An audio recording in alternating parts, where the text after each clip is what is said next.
بسم الله الرحمن الرحيم. هل أتاك حديث الغاشية؟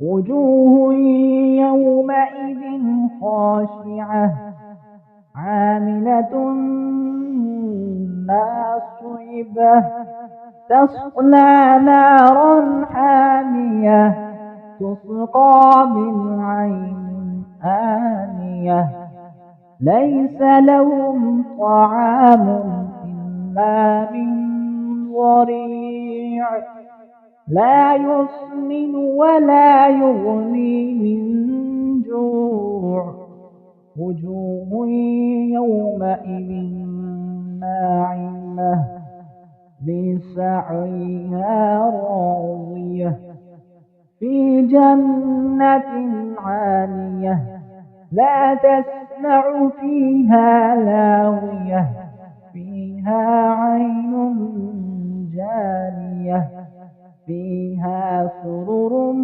مرفوعة وأكواب موضوعة ونمارق مصفوفة وزرابي مبثوثة أفلا ينظرون إلى الإبل كيف خلقت وإلى السماء كيف رفعت وإلى الجبال كيف نصبت وإلى الأرض كيف سطحت فذكر إنما أنت مذكر لست عليهم بمسيطر إلا من تولى وكفر فيعذبه الله العذاب الأكبر إن إلينا